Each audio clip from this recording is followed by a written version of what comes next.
Sucker punch. That's what Canadians received from this Prime Minister. He promised them low interest rates for long.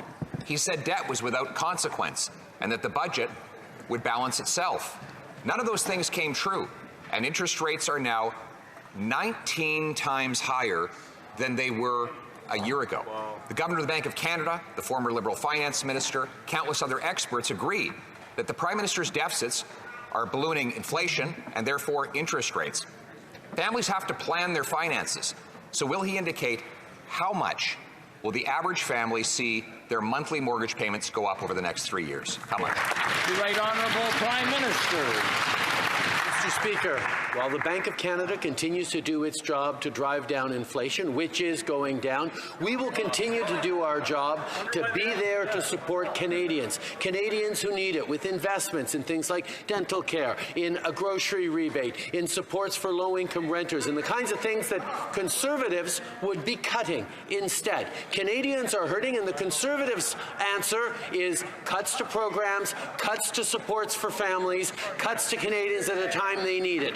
Austerity is not the answer, Mr. Speaker. Responsible fiscal approach is. That's exactly what we're doing by supporting Canadians who need it. Hear, hear. Leader of the Opposition. Actually, austerity is exactly what Canadians are feeling in their household budgets today, while the government budgets overflow with abundance. Mr. Speaker, there's already been a 16% year-over-year increase in the number of Canadians missing their mortgage payments. After 8 years of this Prime Minister, we have the highest household debt in the entire G7. Household debt is now 7% higher than our entire GDP, Mr. Speaker. And now his inflationary deficits are shooting up interest rates. So how much will the average family have to plan to pay more in mortgage payments per month? The Right Honourable Prime Minister.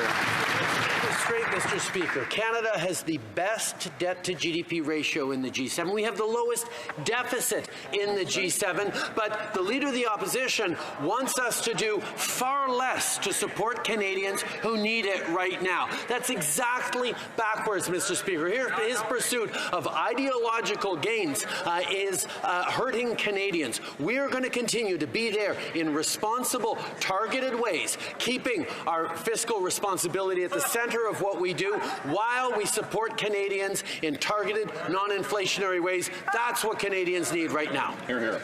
Well, Leader of the Opposition. Mr. Speaker, it's not just me anymore pointing out that deficits drive inflation. It's Liberals. It's the former Liberal Finance Minister, John Manley, who said that the Liberal deficits are a bit like driving your car with one foot on the gas and the other on the brake, generally, especially if there's slushy conditions under your tires, end quote. He's pointing out that this Prime Minister presses his foot on the inflationary gas pedal while the Bank of Canada has to press on the brakes. The engine is eventually going to blow. We know Canadians cannot pay their bills. Will the Prime Minister be honest today and tell Canadians how much their mortgage payments will go up because of these rate hikes? The Right Honourable Prime Minister. Let's use a specific example of what the Leader of the Opposition calls inflationary spending. We made a decision that kids under 12 in this country shouldn't have to pay for dental care. Their families should be able to send them to the dentists. Well, Mr. Speaker, the Conservative politicians who all have access to dental care through the House of Commons supports for their kids don't think Canadians who can't afford to send their kids to the dentist should be doing that, and they say that's inflationary. Mr. Speaker, that approach around cuts and austerity is not what Canadians need. Hear, hear.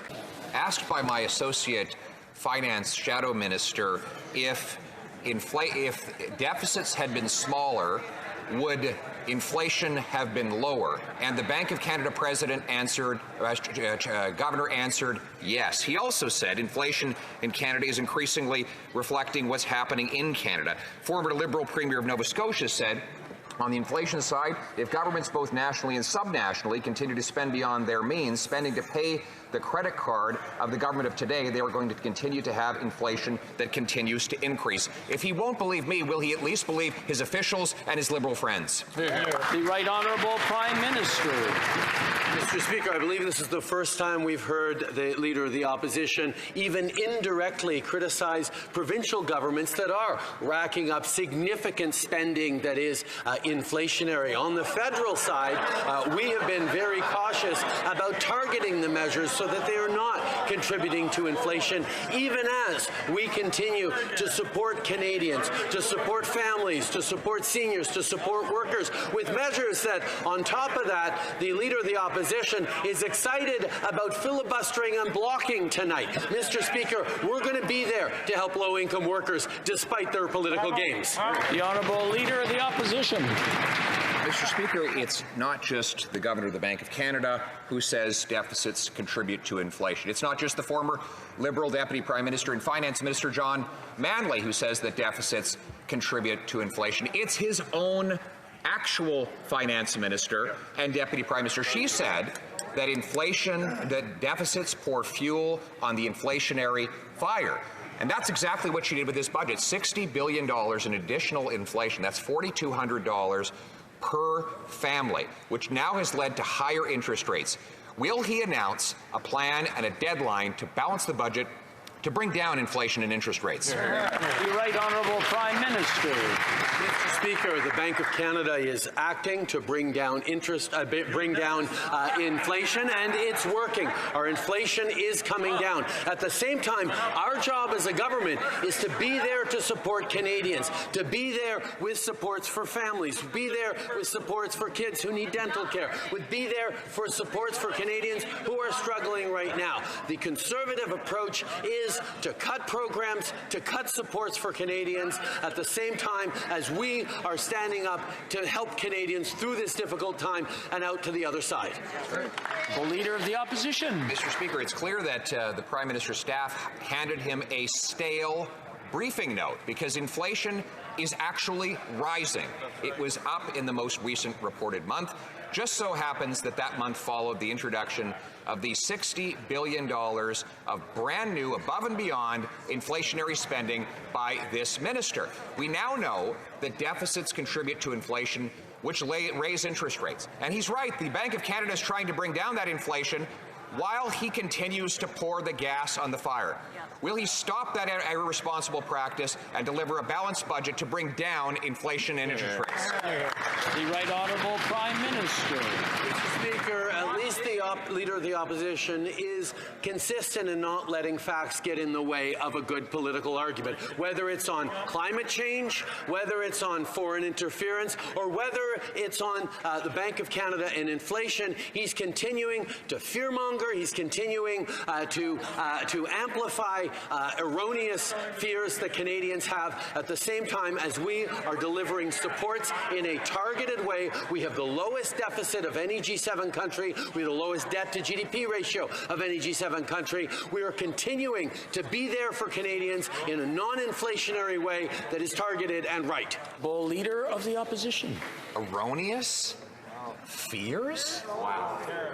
Mr. Speaker, tonight, families will sit down with their kids at their dining room table to say, sorry, we have to sell the house. Yeah. Because mortgage payments are going to go up by as much as $1,500 per month. That's not me. That's according to the Bank of Canada, which predicts a 40% increase in mortgage payments. People can't pay $15 grand more in mortgage payments. They have only $200 left in the bank at the end of the month. Will the Prime Minister acknowledge that these are real fears by real people and stand on their side? The Right Honourable Prime Minister. Mr. Speaker, where the Leader of the Opposition falls down is his solution for those families is to do less for them, to take away their child care, to take away their dental care, to take away the programs that are helping them, like the Canada Workers Benefit. We are bringing forward payments for the Canada Workers Benefit so that low-income workers can get more help right now, and that leader is going to stand up for hours tonight and block that measure. After 8 years of this Prime Minister, he's not only doubled the national debt, adding more debt than all Prime Ministers combined, he's overseen a doubling in the average cost of rent, the average mortgage payment, and the average necessary down payment. Now, household debt in Canada is the worst of any country in the G7. In fact, our household debt in total is 7% bigger than the entire GDP of the country. And the IMF reports that we have the largest risk of mass defaults of all leading economies. Will the Prime Minister stop heaping on inflation and interest rate hikes now? The Right Honourable Prime Minister.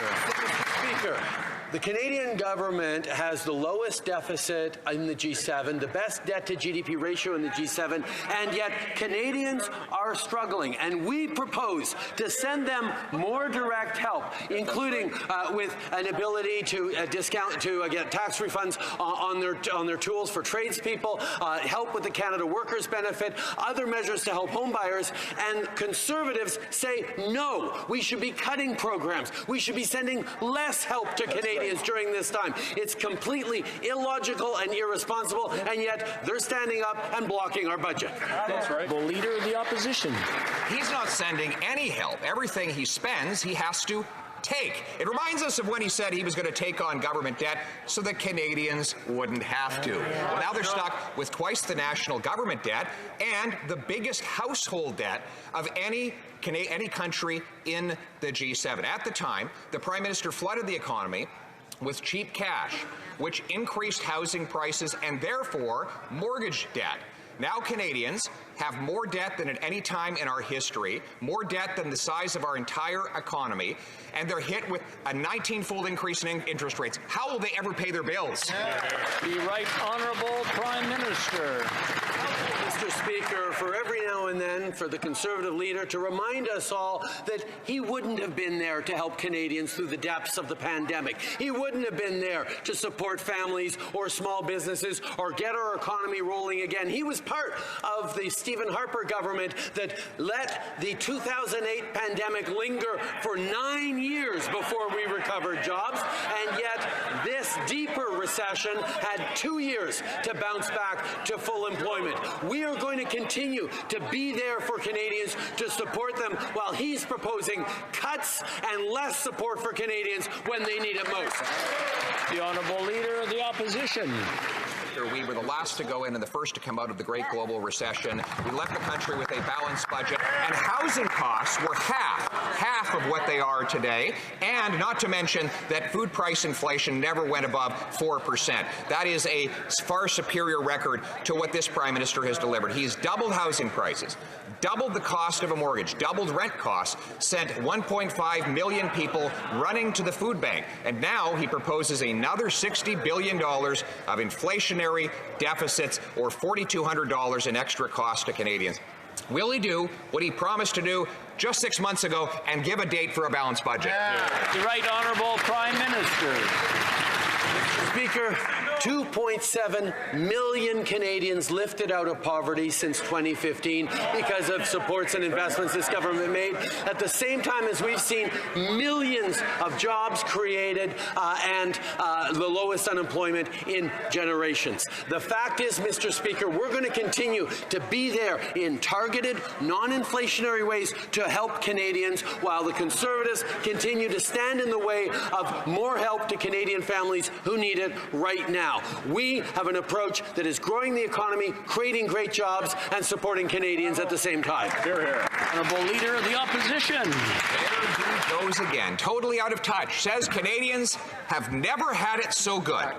Those 9 in 10 young people who have given up on ever owning a home, they've never had it so good, says the Prime Minister. The 1.5 million who are going to food banks or skipping meals, they've never had it so good. Those that are going to the Mississauga Food Bank seeking help with medical assistance and dying not because they're sick but because they're hungry have never had it so good. What they are experiencing is the unavoidable mathematics of an inflationary government, which has spilled $500 billion of inflation on their backs. When will they balance the budget to bring down those costs?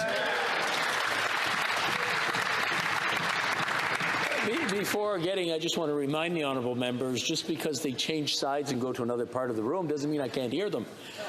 The Right Honourable Prime Minister. Mr. Speaker, The fact of the matter is we all in this House, representing constituents across the country, know that Canadians are hurting. The difference between our two approaches is we continue to be there in targeted, non-inflationary ways to help Canadians, while Conservatives are proposing program cuts, support cuts, cuts to child care, cuts to investments in dental care, cuts to the kinds of things that are helping Canadians through these difficult times. That's the choice Canadians are going to be making in a few years, between cuts and further responsible growth for the economy.